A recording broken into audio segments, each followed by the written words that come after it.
Thank you for joining us again on another episode. I'm Heather Gray, your host. I'm a functional diagnostic nutrition practitioner and certified bioenergetic practitioner. And this episode is brought to you today by Nikki, Unleash the Wellness Within. It's a non-invasive, easily affordable, and highly effective approach to optimize wellness. It's a wearable device that puts frequency-based better life in your hands and on your wrist. And today we got super special guest, Miss Dr. Catherine Clinton. Let's give her a warm welcome, a nice round of applause. Thank you for joining us today. And she's going to dive into quantum biology explained, which if you know anything about Nikki and the frequency-based, and we're talking about light and energies and frequencies, like this is, I've been following you for so long and we speak the same dorky, energy, frequency, language. And so you just seem like an amazing guest to have on here. So thank you for saying yes. And thank you for coming on today. Oh, I am honored. Thank you so much for having me. And you're right. I am a total dork about all this stuff. I love researching it. Someone the other day said, like, how come you're not always like scrolling on social media or, playing games on your phone? It's like, because I'm researching. Learning. That's what I do. So, oh my gosh, right? So it is an honor to be here. And I'm really excited to just dive into it. Let's do it. So tell us a little bit about your background, Most folks I know who are in like the alternative space wellness and the quantum field, it's usually because of their own story that got them there. So let's hear a little bit about what got you here. Yeah, and I'm no different. I was in my second year of naturopathic medical school, and it was sort of that initiation year, really long clinic hours. You got to be here at 7. If you're not here at 7 to sign the attendance, then you flunk out of the class and have to start over next year, sort of where you weed out people, right? And it was the proverbial straw that broke the camel's back. I was diagnosed with Lyme disease. I was diagnosed with Hashimoto thyroiditis. I was diagnosed with ulcerative colitis. Those are autoimmune conditions that affect the thyroid gland and the GI tract and colon, and multiple GI infections. It was just sort of like a domino effect. And I was in the perfect place to get sick. I was at a naturopathic medical school, so I had all of that at my hands, hydrotherapy and nutritional supplements and lifestyle changes. I was working up at OHSU, which is allopathic medical school. And so I had those tools at my hands. I was across the river from an acupuncture school. So I really had all the best tools. And it was a long journey, but I was able to kind of put the pieces back together physically so that I could go back to school. I could still see patients in the clinic. But for anyone who's had a chronic diagnosis, they know that just getting back to that layer of or level of productivity isn't really the end all be all of healing, right? And so I was working with an incredible mentor, Dr. Satya Ambros, and she was really pushing me to look at how our emotions impact our biology. And the big fancy name for that is psychoneuroimmunology. And I was very resistant because I would rather have a supplement. But isn't that true? Like when I was going through the FDN program, like functional diagnostic nutrition, I was like, do this diet, take this supplement, no problem. And then people are like, no, you got to focus on the emotions. I was like, no, we're not going there. No. Exactly. And so she kept kind of connecting the dots, and I was like, okay. And so looking at that, I was at the same time researching mitochondrial health, which we now know is really kind of at every level of disease or health. And the two of them, looking at how our thoughts impact mitochondrial function, just kind of blew the doors wide open on quantum biology. And quantum biology really is just the study of quantum phenomenon that we used to think was isolated to a lab, like electron tunneling or coherence, or the ability of a quantum particle like a photon of light to take multiple paths. And so quantum biology is the study of those phenomenon in living systems, and it includes circadian medicine, light therapies, sound therapies, frequency medicine, emotional frequencies, and how that impacts our biology. And Heather, it's so incredible because our medicine right now is so reductive. And if we think we're at the height of medicine right now, that's a really frightening thought, right? Because we're in multiple epidemics.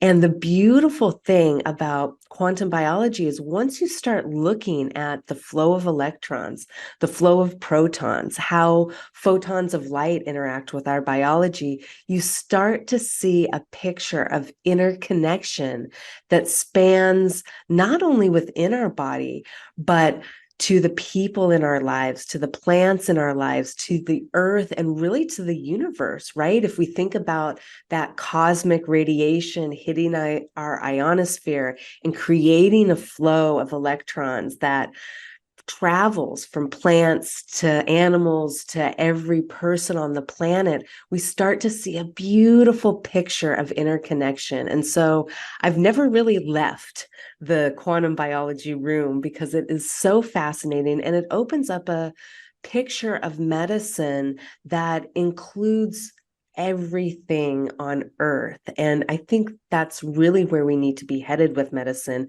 instead of this boxed out medicine of, this is this therapy and this is that organ and this is this cell. It really connects everything into a beautiful fabric of life. And I'm absolutely loving the research that's coming out around it. I can totally tell because you are so lit up right now. It is absolutely gorgeous. I loved what you talked about. And it's funny because, Lyme patients especially, right? We have to really think outside of the box to get better. And I remember I was a hairstylist when I learned about Rife technology, right? And that quantum, that Rife technology, the frequency stuff, I really struggled explaining how it works to people, but intuitively, it was the only thing that ever spoke to my soul. And so I've been bouncing around and playing with these different technologies for over a decade now, but still, even as a certified practitioner, I still don't quite have the vocab sometimes to explain it eloquently, because it's just something that I get in my cells, right? Mm-hmm. Like, Yeah. what do you how do you explain this? Let's dumb it down for the folks, the non-believers and the stuff out there that kind of thinks that a lot of this stuff is woo-woo, right? When it is really foundationally into physics. Yeah, absolutely. And we've always known that, right? When quantum physics came to be around the turn of the century in the 1900s, it was a fundamental truth. And it is arguably the most validated theory of physics and science out there, meaning that people have not been able to prove it wrong. And so we've always known that, in a sense, and we've learned in school, okay, a chair is a solid chair, but in between the atoms there's all this space. And so it's been this part of our culture, but we've really kind of kept it at arm's length from living systems, right? And so when we're talking about quantum biology, really what we're talking about is the smallest pieces of our biology interacting with the smallest pieces of our world, a photon of light, a phonon of sound, the vibration of heat, of emotions, of all of these different things, and how they start the gears that give rise to what we see as an enzymatic reaction or a hormonal cascade. Really, the starting point is with that interaction in the smallest pieces. It's really this beautiful unfolding of this invisible blueprint or this invisible order in the world that we can't perceive with our eyes. But finally, technology is at a point where we can start gaining evidence that this is actually what's happening. Actually, we are just giving birth to what we see with our eyes, what we see under a microscope with these quantum interactions. It's a really beautiful emerging field, and it is emerging. We have dedicated quantum biology departments at places like UC Berkeley. We've got researchers at MIT and Harvard. We have really come a long way in the quantum biology field from the start, which was the early 2000s with Fleming and Engel, and they were looking at photosynthetic bacteria and how does a photon of light get to a photosynthetic reaction center to create photosynthesis, right? The basis of life on this earth. How does that happen with near 100% efficiency? If you're looking at it, you see this photosynthetic bacteria is crowded. The chances for the classical physics explanation where, well, the photon goes in and it just kind of bounces around until it hits the photosynthetic reaction center and then magic happens. And it's like, actually, there's no way that can happen. We know that every single cell in our body is completing over 100,000 tasks per second. And this isn't fringe science. This is well accepted everywhere, but it is impossible with the explanations that are in classical physics. And quantum biology offers an explanation and an answer for why those things are possible. That's absolutely incredible. And I'm so curious to dive deeper because, like I said, I knew this conversation was just going to be absolutely fascinating.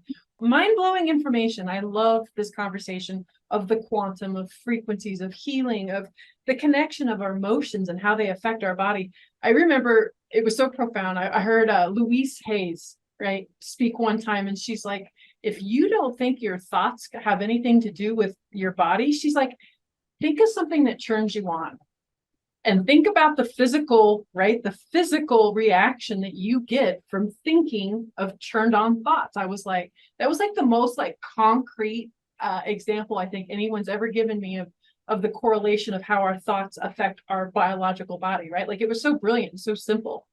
Yeah, absolutely. And we can just go down the list of every emotion, right? Think of how anger increases your blood pressure, how a loving hug gives you that sense of safety and decreases your heart rate and your blood pressure. I mean, it's oxytocin. Yeah, absolutely. And we're no stranger to this. We're no stranger to walking in a room and being like, wow, I want to sit here and talk with this person for a long time, or I'm in the wrong room. I have to, I have to get out of here. So it's something we've always intuitively known, but the wonderful thing about quantum physics and quantum biology is that now we're having research that is validating this. And the wonderful thing about quantum biology, one of the wonderful things, in my opinion, is that it brings us full circle with what some of the ancient indigenous cultures always spoke about, always had ways of diagnosing and treating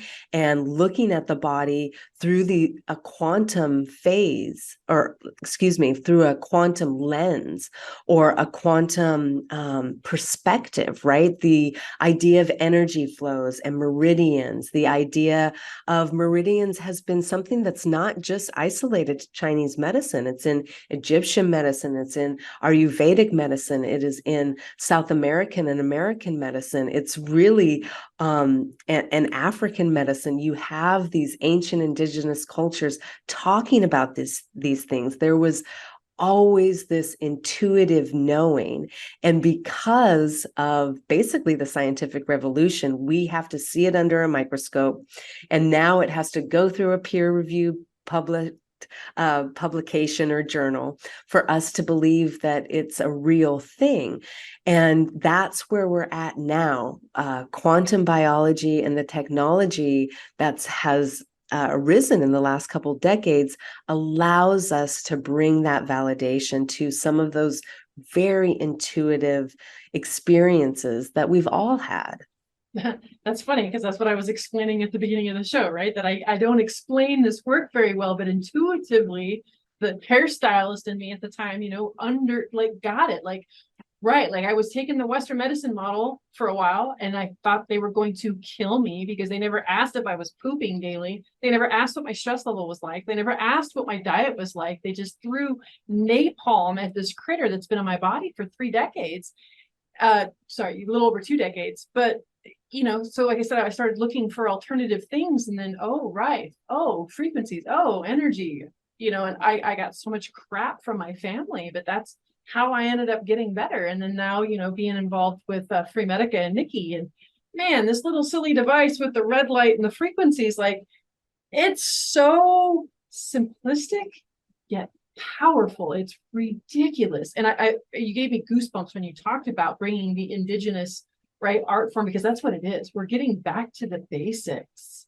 Yeah. In a beautiful way, because we got away from this stuff when, the Industrial Revolution hit, and we've got, Rockefellers and stuff like that who were, promoting vaccines and prescriptions over the, apothecaries. And we got off track as humans. We got off track. Yeah, absolutely. Absolutely. And it's not that looking under a microscope and seeing things isn't a valid thing. Of course it is. But the idea that it stops there has limited us so much in medicine.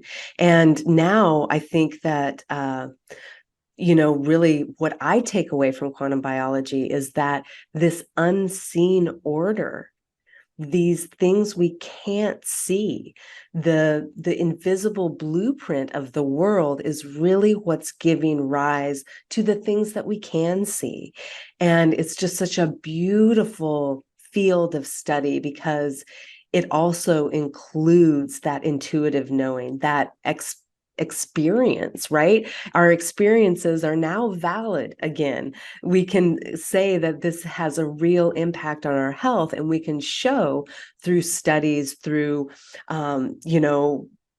imaging of quantum tunneling in a protein or the quantum spin in a neuron. All of these things are bringing validation back to our own personal experience. And I think both of us have experienced at a doctor's office that a personal experience has no place in mainstream medicine. It's completely put aside. And that's one of the most detrimental things we can be doing to ourselves, to our patients, really discarding their own intuition and their own experience of what's happening.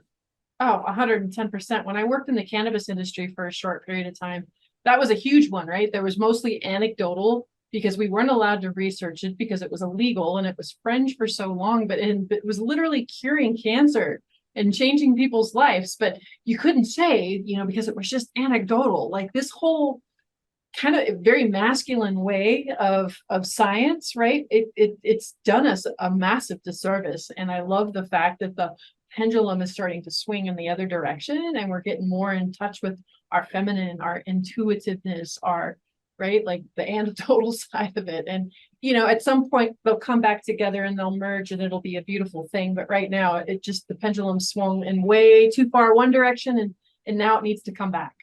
Yeah, absolutely. And I think that's one of the privileges I have as a naturopathic physician is that so much of what we do and have done for centuries is anecdotal, right? So I feel great about prescribing earthing or prescribing circadian medicine or prescribing things that people would say, well, we need more evidence. And it's well, there's actually tons and tons of evidence out there, but it's still categorized as anecdotal at times, right? And really what's happening is in research and in medicine, you have this dichotomy between the powers that be and the funding that happens. So you can't get funding from NIH and other agencies unless your research is going towards a new drug, going towards a new medical device. And as a business model, that makes a lot of sense. But as a healthcare model, it's left huge, enormous gaps in our healthcare system. And it's really nice to see that the pendulum is starting to come back. Speaking of pendulum, that's another woo-woo thing. But dig a little deeper. So how do you use quantum biology like in your own practice? Mm-hmm. Yeah, absolutely. So, when I'm talking with patients about their health, one of the things that I like to get across right away is that we are electrical beings, right? And we can just look at how neurons function, right? We learned in our middle school biology that it is an electrical charge that goes down the axon and goes into that neural space and charges another neuron, and that's how they're communicating. That's how we get action. And so it's not so foreign to people, right? So that idea of being an electrical being has always been with us in science and anatomy and medicine. And this is something that we use in measuring our brain function, EEG, or our heart function, and EKG. So this is something that's used in mainstream medicine every second of every day. And when we're looking at how this impacts our health, we really have to be mindful that we have an electrical charge. Our body has an electrical charge. Our organs have an electrical charge. Our tissues, our cells all have an electrical charge. And maintaining that charge is vital for health. And we see a decrease in that charge when disease starts to arise. And one of the main, I sort of have three pillars that are just the foundation of my practice, both personally and with my family, but also with my patients. And those are maintaining our electrical charge through contact with the earth, with earthing, with grounding. I say often that the earth is the socket and we're the plug. A lot of studies out there on earthing were done 45 minutes, 2 hours, overnight. And that's wonderful. It's great to have scientific validation, but we also know that that flow of electrons that is coming from the sea of electrons that is lining our earth, right? Our earth has a negative electrical charge. And so the minute we contact that with our body, we are able to absorb those electrons and distribute them where they need to be to maintain our own negative charge within the body. And so that is like one of the foundational things that I try to get across to, again, my patients and my family and friends, because I'm always talking about this, but maintaining our electrical charge by coming in contact with the earth. We can do that with our bare feet. We can do that with our hands. We can sit on a rock that's embedded on the earth. We can sit with clothing that's conductive, like silk or cotton, linen. These actually don't act as a barrier, where like a polyester would impede that conduction of those electrons, right? Petting a dog that is standing on the earth is another way we can really collect those electrons and use them for biological function. And so there's many ways to do this. I mean, we have grounding shoes that I'm wearing a pair right now that I allow want us. a pair. What did you get? What brand did you get? I really love the Baha'i shoes. It's Bahe, and I love Earth Runners. So those are two that I use and feel the difference with, for sure. And so there's so many ways that we can do this. There are grounding pads out there. There's so many ways, but my favorite is just to tell people, like, before you go for a device, just experience it. Go out and touch a tree, put your bare feet on the ground, wear conductive clothing, like I was talking about, fabric, and sit down on the grass, eat your lunch on the grass. One of my favorite things to do and to encourage people to do is create a morning routine where all of these three things are combined. So I just talked about earthing. The next one is really our circadian rhythms. Every single cell in our body has a circadian clock. And that means that every biological process in our body is circadian driven. It is driven with our relationship with the sun or our relationship with the light in our environment. And unfortunately, so many of us are in light environments that are not natural. They are man-made light, right? And that's very deficient in the spectrum of light that our body needs to act as a signal to initiate all these things. And what am I talking about? I'm talking about digestion. I'm talking about hormonal function. I'm talking about neurological health and mood. I'm talking about our hormonal status. I'm talking about our inflammatory state. All of these things are guided and driven and triggered by our light signals from our environment. So getting out in the sun in the morning is one of my favorite practices. You can combine this, right? So like some of us in the biohacking world know about stacking our habits and getting outside, getting that grounding, getting that AM sun. And that third tier is coherence. Our heart and our fascia is really the regulator of our ability to communicate within the body. And when we are in a state of heart coherence, the connection that our different organs have are much different than if we are in a state of incoherence. And this is based off a lot of research, a lot of it from the HeartMath Institute.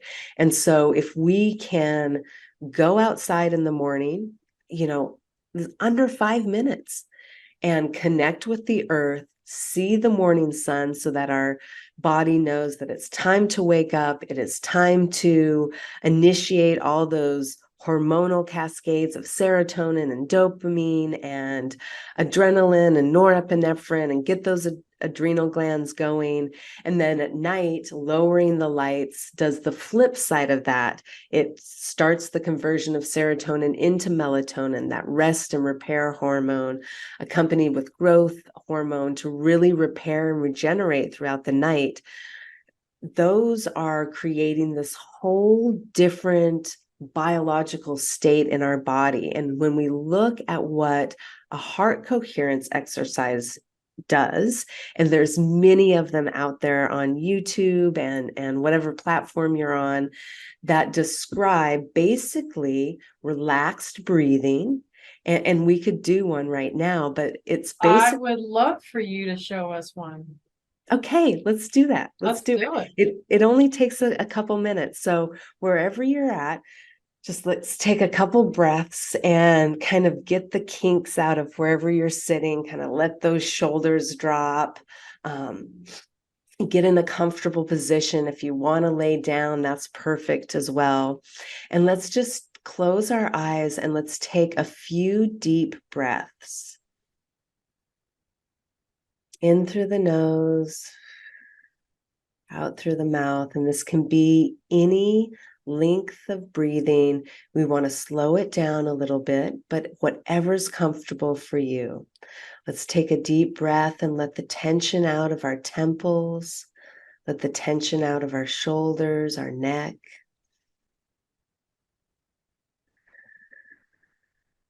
We're going to move our awareness into our chest, into our abdomen, letting out any tension that might be felt there.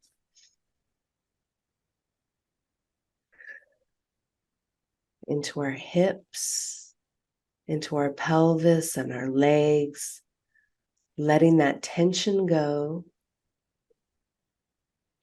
And as we breathe, we're going to bring our awareness to our heart center. And sometimes it just helps me to place a hand over my heart and bring that breath into that heart center.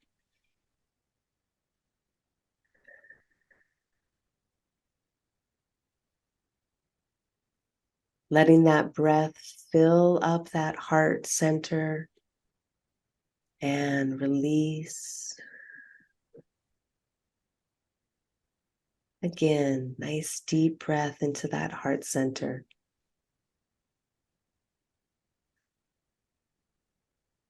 And we're going to continue that breath, and we're going to continue that awareness into our heart center.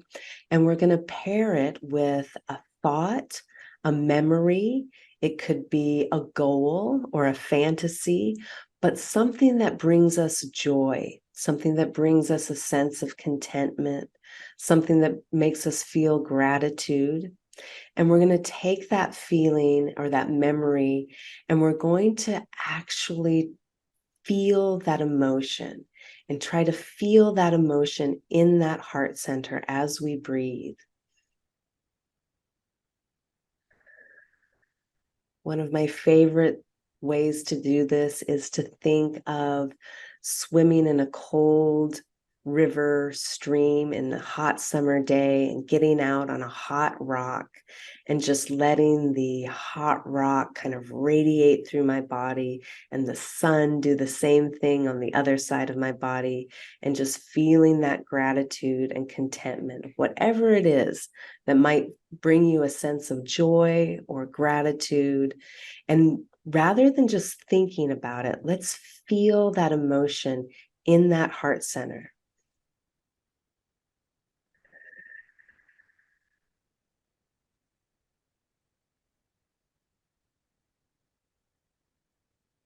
And let's take that emotion and let it radiate out, really expand through the chest.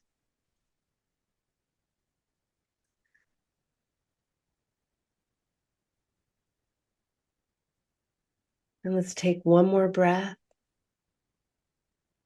and open our eyes. And that was just under 2 minutes. And that coherent exercise that we did, it has our neurological innervation going to our frontal lobe. Our heart is neurologically innervated with our brain, and that has a whole downstream cascade from our hormones, our inflammation, and all the different organs in our body. So combining that with some AM sunshine and grounding, those are my 3 that I love to really encourage my patients and my family to do to access free access, a better, more vital beginning of the day, and thus overall health. So the same exercises that I recommend as well. And it's crazy how many people poo-poo it because it's too easy, right? It's not some pill. It's not some, they think everything needs to be hard and complex and expensive, and it doesn't. One of my favorite examples, I had my stepson had some anger issues and he was blowing up at me, and I knew he was in front of a computer all day and he was just wound and he hadn't been outside. And I said, go sit outside, sit down, take your socks off, and I just want you to sit there. And he fought me on it, and he went, he did it. He came back in 15 minutes later, a completely changed kid. Yep. Completely changed, just getting some fresh air, some sunlight, and his feet on the ground. Like, it was insane how it turned that kid around. So just because it's simple, don't discredit like how powerful it can be. So thank you for bringing that in. Oh my God, I knew I loved you for a reason. This is the shameless plug time of the thing. What are you working on right now? What have you got out there that you kind of want to plug, and how can people find you? Well, I'm always working on something. So I'm working on the Quantum Biology Wellness Summit, and that is a free summit to bring this information and the researchers and scientists and doctors and healers that are doing this work, and just bring it out for free for people to get more knowledge. Because Heather, that's one of the things I love about free, accessible ways to increase our health, is that I truly believe that our medical system and our healthcare system is in desperate need of a change. And that change isn't going to come from the top down. It needs us to take these free, accessible steps towards building our health and our strength and our resilience so we can go into the doctor's office and say, what about my light environment? Why aren't you talking about earthing? What about coherence, right? So I'm Dr. Catherine Clinton, and you can find me at drcatherineclinton.com. I have all kinds of free downloads. I offer courses, and I'm constantly doing something to get the word and spread this message around. So thank you so much for letting me do that today. Absolutely. And if you're not following her on Instagram, I highly suggest following her on Instagram. Her videos are, can't how many times I've cried watching the stuff that you put out there. I'm like, oh, damn it, she did it again. Like, it's just very moving, but very simple and very like eloquent way of explaining some more complex, I'm a loss for words right now. But I think you know what I mean. Yeah. Yeah, So, I absolutely. Thank you. So make sure that you're following her on Instagram, and make sure that you like, subscribe, and share this podcast, because that's how this type of information gets out there. So please, please, please, if you've learned even just one little nugget, make sure that you share, like, subscribe. And then when you're also done, make sure to go to wearenikki.com/podcast and use the code BioBeats for 10% off your Nikki device. Thank you again for joining us. I'd love to have you back, because I imagine we could dive deeper into all kinds of other subjects, but even deeper into this one. So I have a feeling this won't be the first time that you and I get to play together. So I'm excited to learn more from you, and what you're doing out in the world is absolutely amazing. Thank you so much. Well, thank you so much. And I so look forward to the next time. So thank you. Everybody else, make sure to have a healthy day.